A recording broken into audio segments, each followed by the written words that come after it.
Alright, another Nostalgia Critic video for me to react to, and yes, you read the title, you know exactly what it is.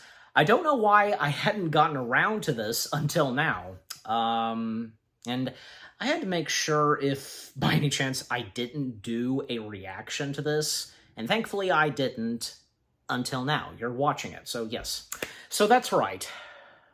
Finally reacting to the Nostalgia Critic's review of iRobot. Yes, and great to see, because, you know, as usually Doug does this, as I do most of the time, review movies in celebration of their anniversaries, and yeah, so nice to see that Doug had gotten around to reviewing this, excuse me, and because, you know, this year's celebrating its anniversary, yeah. So, iRobot, well, of course, I've done my review on it, along with one of my good friends, Elijah Goring, if you want to go check that out.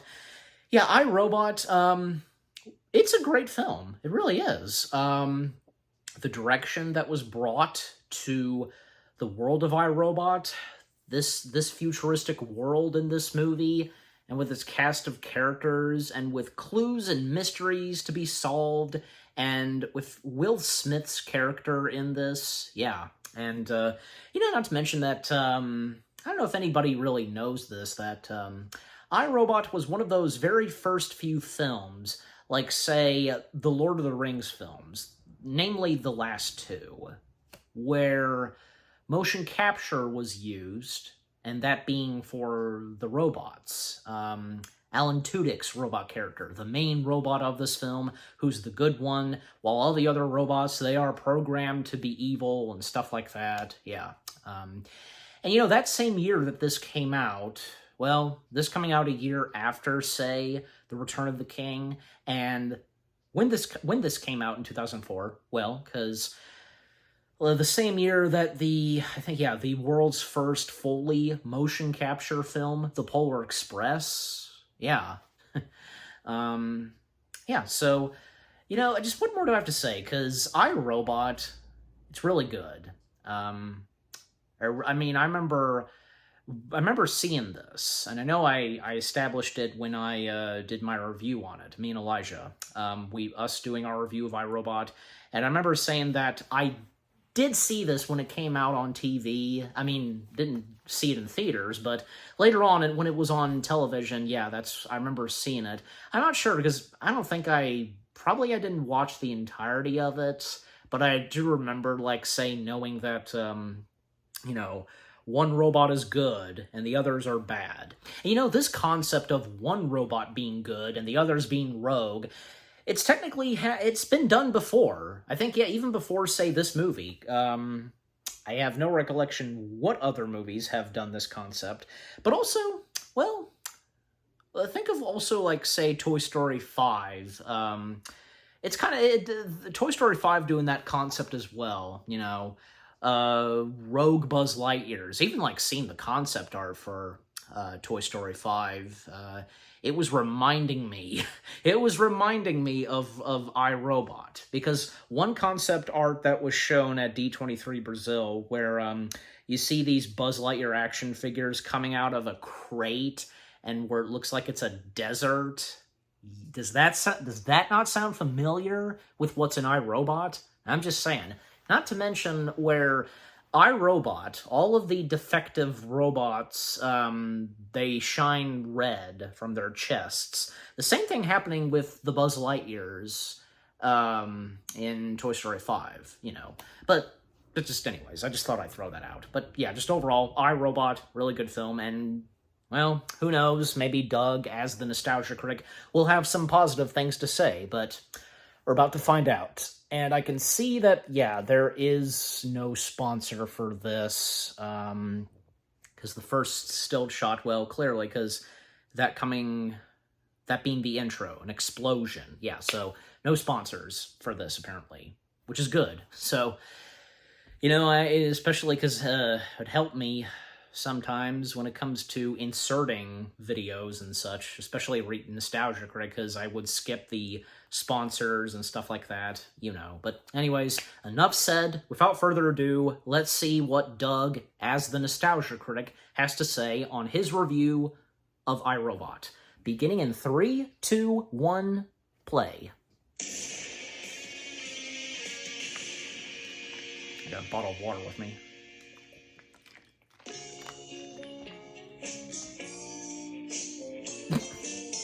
I know what this is. I'm just a film. Well, not yet I'm not. But if I sell the script, I become my robot. Oh, okay. I see what we're doing. We don't need a song. I get the gist. Hi, I'm the visual representation of the film I'm about to review. Oh, and we're the visual representation of Hollywood. In a visual representation of a studio office/living room. With the visual representation of Kale Juice. Well, I have a script based on I, Robot, the classic Isaac Asimov anthology. What? I was thinking, just like the book, we'd make the film an anthology, bringing in different directors to tackle different segments. No. Oh, let me guess. You want it to be just one story and fill it with action and give Will Smith something to do. That's not it at all. Didn't you listen to the song outside? No, but this is just always how it goes. Maybe you should have listened to it. Did you even read the script for the scene? Again, I thought I had the gist of it, so I just ran in and... That's a no. That's a no. Go back out there and return with the proper lines. Okay. Actors. It's the same thing every time. They think they don't need the script. Doesn't he know that the script is the chart for emotional growth? Hello, I have a script for an Agatha Christie-style sci-fi mystery. Ooh, now this sounds interesting. A robot kills someone in the near future, and a human detective has to solve the case. It's like Roger Rabbit meets Blade Runner meets Low Expectations. Who? We can call it Blade Runner. Rabbit Runner. Robo-Hop. It's true, like, Blade Runner kind of doing the same thing, too. Maybe Arnold Schwarzenegger is the lead? I think Will Smith would be better. Yes, Arnold Schwarzenegger would have scheduling conflict. Can you connect it to iRobot, though? What? Yes, I randomly want to make this iRobot. Really randomly. No, this can't be how it all went down. I don't even want it to be that much like iRobot. Just the title and a few lines. I'm gonna Wikipedia this. And while we're on the subject of random things, how about the writer for Batman and Robin? Love it! Oh my god, this is exactly how it happened. And why don't we get the Oh. director of The Crow and Dark City? Oh, only if we force him to make it nothing like The Crow and Dark City. I'm very confused. We're very rich. And we'd like to keep it that way, so go make us more money. Spit spot. How dare you say spit spot? And don't eat your... Okay, stay. No, serves you right. So yeah, the making of this film was actually weirder than the film itself. Really? Because, like I said, I thought it was pretty good. Yeah. Released in 2004, iRobot was a big hit at the box office, but mostly got mixed reactions from critics and audiences. At least, I thought it did. It looks like a lot of people grew to like this movie, but man, that wasn't the consensus when it first came out. Everyone I knew said it wasn't bad, it was just there. 20 years later, it's not really a film people talk about, which is strange because it's based on a classic collection of sci-fi stories. Except, it wasn't. It was written as a detective film called Hardwire, and then, for whatever reason, the studio said, hey, let's make it iRobot. Because, movie. They threw in a few extra bits, like the 3 laws of robotics, but basically just told the story the original script had. Director Alex Proyas said the movie was micromanaged to a point where nothing about what he liked about the story was recognizable. And man, does that feel right, because this is the most generic, by-the-book, without actually being by the book, detective with prejudice story to ever 2004 and 2004. So, how does film go from a new idea to an old idea to a forgettable idea? Well, let's take a gamble. Okay. This is... Hey, I got an idea. What? Your idea. Oh, shut up. iRobot.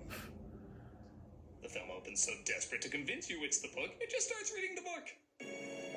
Well... Yeah, Law 4, if this is your first night, you have to robot. We're introduced to Detective Spooner, played by Will Smith, clearly having just finished shooting Ali. Even down to he takes obvious sports sponsorships. Eh. And a beauty. All-star. iRobot, you fine. Only 11 years to go, folks. How we doing on those self-driving cars? Yeah, and the robots? Oh, that was yours. Oh, no, Shia LaBeouf technology hasn't improved either. I got this fine-ass little yummy. I mean, she is complete and agreeable. I mean, ass high, spankable. Wrong. Okay, that's strike one, Spoon. There's two mentally sound people right there. Nah. And how many shits do they care about subtly working in the product placement in this? What is that on your feet? Converse All-Stars, vintage 2004. 2004, huh? So literally, audience, if you go buy these shoes right now, Will Smith, 31 years from now, will think they're cool. Of course, the question will be if Will Smith thinking they're cool actually makes him cool by that point. Oh, that's hot. That's hot. I've seen on TV they're giving away some of them new robots in the lottery. Do they have 2004 All-Stars? Homicide, Spooner. Spooner's told there's been a suspicious death. The inventor of these robots named Dr. Lanning, played by Gene Cromwell's hologram cameo app. Is there something you want to tell me? Well, I must ask the right questions. Yeah, apparently you can interview dead people if you have the right questions. I assume lawyers just lump that into the last will and testament meeting. Leave everything to my family, have me buried in Nebraska, and throw in some riddles from Labyrinth if anyone wants to talk to my ghost answering machine. Something I've seen a few reactions to this. Some of them have censored the body, You kill yourself. but Doug hasn't. Do you have the Very right good. answer? No, I do not.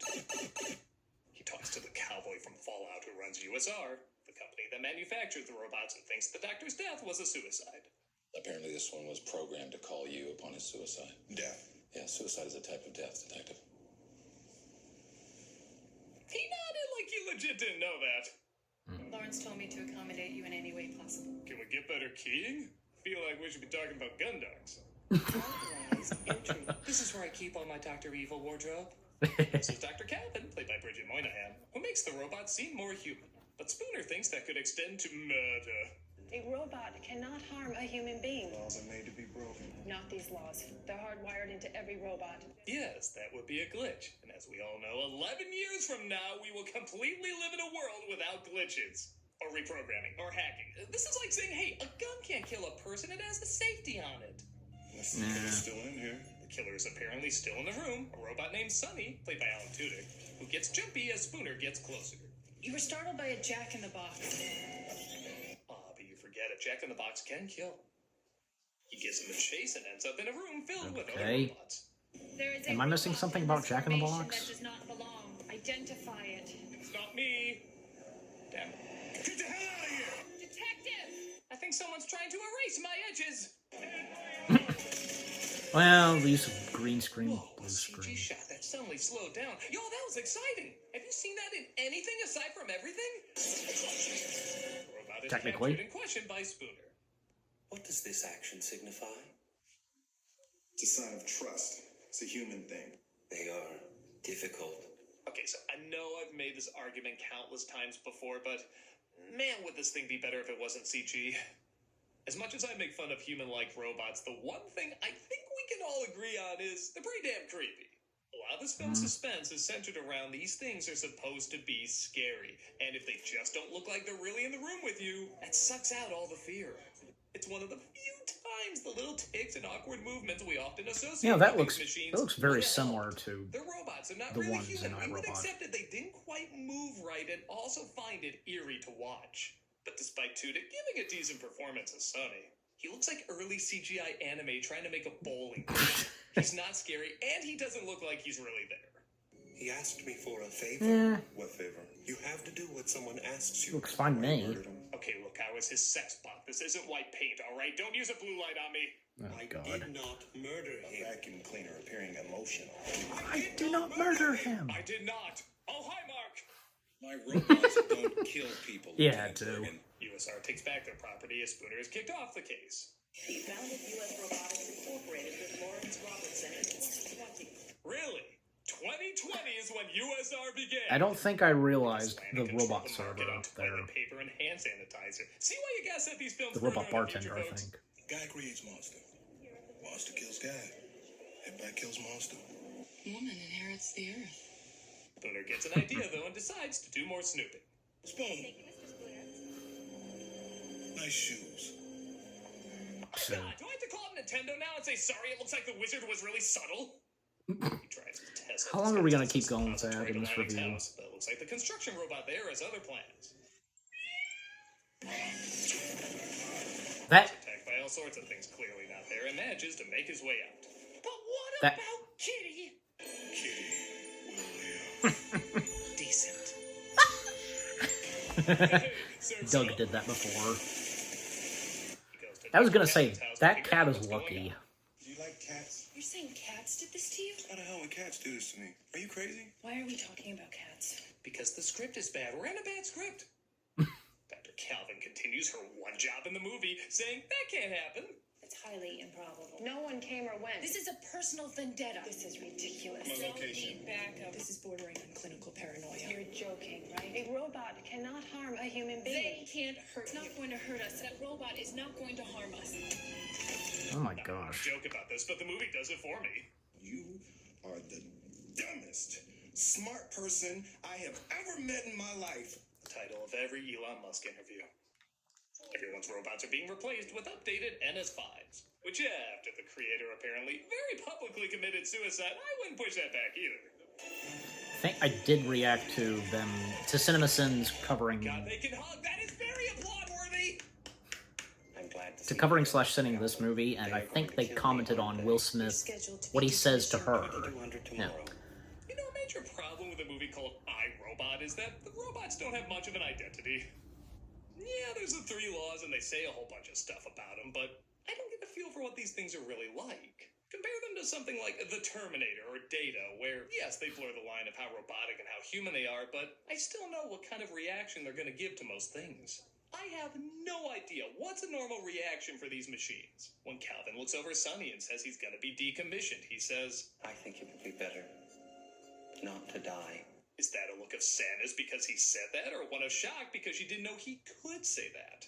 The rules are laid out, but the identity of these robots and how they work in this world is still vague. So it's hard to make a connection or be frightened by them.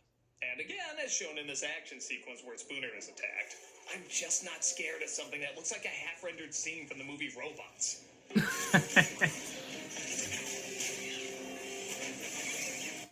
Those sneaky NS5s in there. Incredibly discreet way to kill someone. Could you not break into this guy's house and suffocate him with a pillow? You think cops are gonna look at a robot's fist broken off into Spooner's head and be like, yep, definitely suicide. Now connect his head to the rest of his body. While Spooner makes it out okay, sadly his romantic lead doesn't make it out alive. Well, not Dr. Calvin, obviously, I'm referring to. A moment of silence. Oh my. Run out and get those shoes. Your obsession with the shoes in this movie, Doug, just, I'm not... Hey folks, we're starting YouTube memberships. If you Yeah, want so access again, to no emojis, sponsor, but... polls, behind-the-scenes So again, videos, I'm pretty sure, and yeah, check out and see yes I if did. I did do a reaction to this, and I Final seem to recall Fantasy VII CinemaSins every commented Friday on Will Smith, what played he a had to Final say Fantasy to game before, so her, I'm excited you to know, see what they're like. that he would be Hope to see it. excellent at CinemaSins. I think I remember that, but... Naturally, nobody believes Spooner that the robots attacked, and bet you never saw this in a cop movie. The Sarge takes his badge. Give me a badge. You're making me do this. Give me your badge. You're being demoted to whatever job that cat had in Last Action Hero. Calvin starts to believe Spooner, though, and finds out why he has Voiced such a by hatred Danny of DeVito. robots. It goes back years ago when he and another car with a kid in it got into a crash. This was hers. So your name's not Sarah Spooner. The robot saves him, but not the kid, because there was more of a chance he would survive. It's okay. I have waterproof 2004 All-Stars. So at least the feet on my carts will look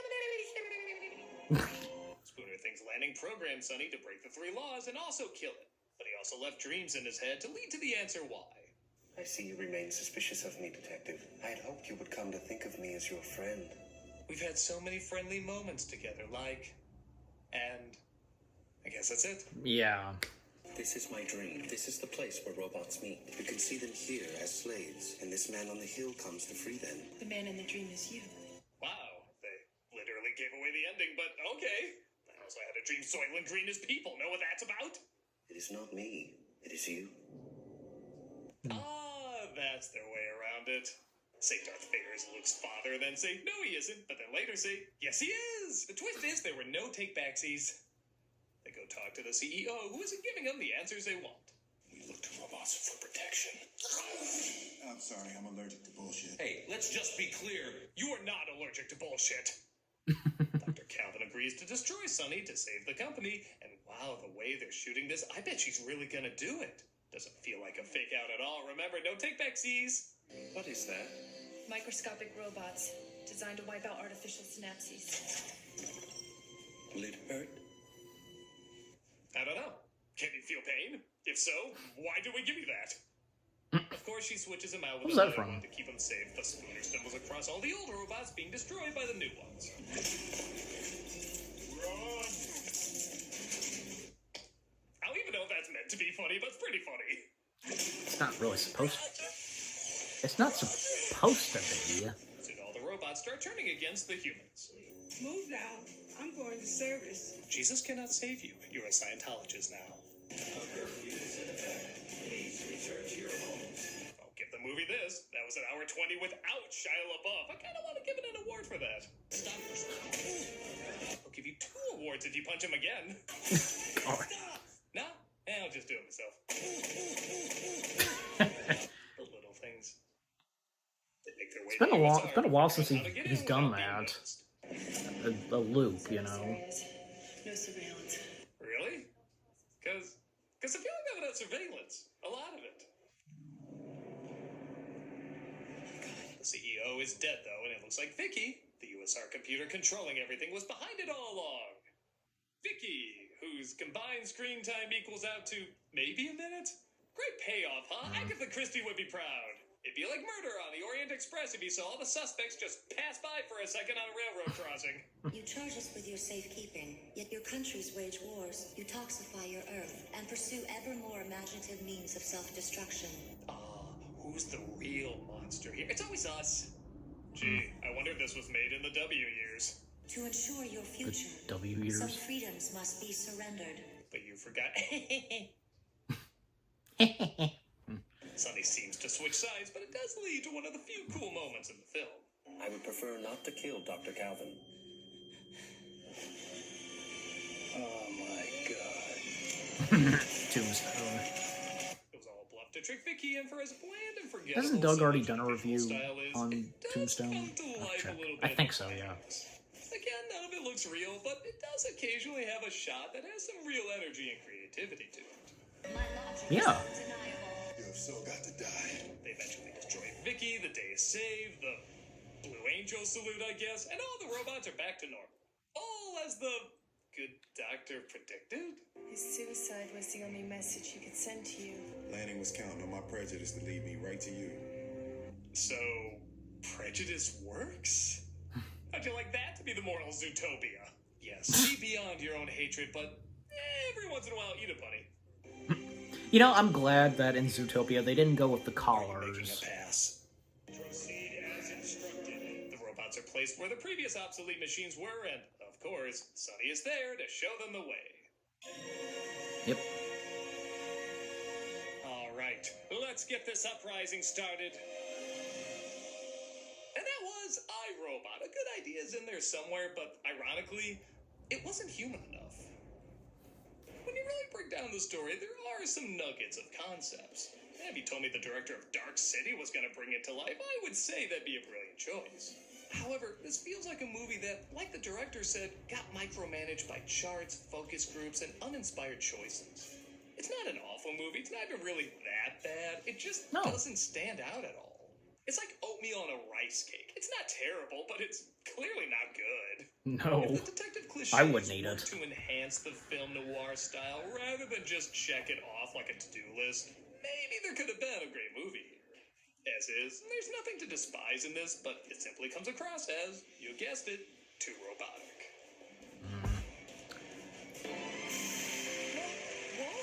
Congratulations, Mr. Critic. You went an entire review without making one Will Smith snap joke.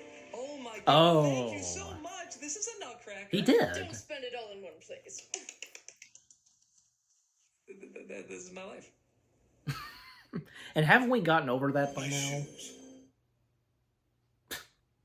Nice shoes. Yeah. I'm wearing Crocs. We're continuing cameos for charity and the Okay, and the charity shout out as always. Okay. No sponsor again, so yeah. Okay, so that so that was the Nostalgia Critics review of iRobot. And first off, yeah, because never occurred to me until they mentioned it. The Hollywood people, played by Tamara and Malcolm and Rob, that not once in Nostalgia Critic's review of iRobot did he do a Will Smith slap joke / reference, you know. You know what, because it's good to see. I mean, again, like I said, I'm just simply asking, like, haven't we all gotten past that by now? I feel as though we have. I don't know, but, and I guess, like, Will Smith is kind of, and I say kind of doing okay? I don't know. I mean, you know, like, I mean, if I've talked about this before, I don't know, because, and just to keep it brief, you know, the whole thing that happened at the Oscars with him, Chris Rock and such, Will was laughing. But that side eye that Jada gave to him, like, yeah, just, I think you know this, and I think by now we would have figured it out already, because, like, you know, what was the real reasoning for Will to do that when he was laughing? And couldn't his wife had taken a joke? Seriously, and she's known Chris for years, right? Yeah, I'm just saying, couldn't she have taken one of his jokes? I don't know. But, and, like, right after that happened, because, well, and because Doug Walker had already done his review right as when that happened, well, at the last minute, and when it came to editing his review of Hancock, that's when he inserted some, one last minute jokes of the slapping, you know, yeah. You know, even the Renegades React, just Nate, who did a reaction to his review of Hancock, made it very clear on what he had to say on the whole Will Smith slapping Chris Rock thing. But anyways, but yeah, so with the review of iRobot, yeah, I mean, it's hard to believe because, you know, with what went down in this movie, and what the director of iRobot, what he had to say about this, how he felt on the final results of Hancock, iRobot, I don't want to get my Will Smith movies mixed up. iRobot, the director of iRobot, how he felt towards it after, you know. But like Doug said, it's not bad, it's not the worst, no, and because of what me and Elijah, what we had to say about the film in our review, we quite enjoyed it. And I'm sure some of you quite enjoyed it as well. And if you know the history of, like, the inspiration for the film, like, you know, from the book and so on, you know. But yeah, it may not be really the most crowning achievement film, but overall, it's not that bad. It's enjoyable, I think. Yeah, with some pretty good stuff that was in this. I guess, like, from the mysteries and the action and so on. Yeah. I didn't even quite realize that the writer for this movie, being the same writer as they said from Batman and Robin. Seriously? Oh my gosh, like, yeah. But just overall, iRobot, it's good. Maybe not, again, may not be the most crowning achievement, but yeah. And with what Doug had to say, understandable, yeah. But yeah, just overall, his review of iRobot, it was pretty good. I got some good laughs and chuckles. Yeah, so what more do I have to say? And what about you guys? What did you think of the Nostalgia Critics review of iRobot itself? Anything you agree and disagree with? Any of you, like I said, any of you that have come to quite like and enjoy iRobot itself, if you have no problem with it and such, you know? And yeah, just again, what do you think of the Nostalgia Critic video itself, and with what I've had to say, my reaction, and yeah, what did you think of my reaction? Leave comments and give this reaction video a like, as always. And so, with all that being said, thank you very much for watching. I hope you guys enjoyed my reaction to the Nostalgia Critics review of iRobot. More reaction videos are on the way. They're going to be awesome. Keep looking forward, and I'll see you guys in the next video. iRobot.com/reaction. Take care, happy anniversary to iRobot, and peace out.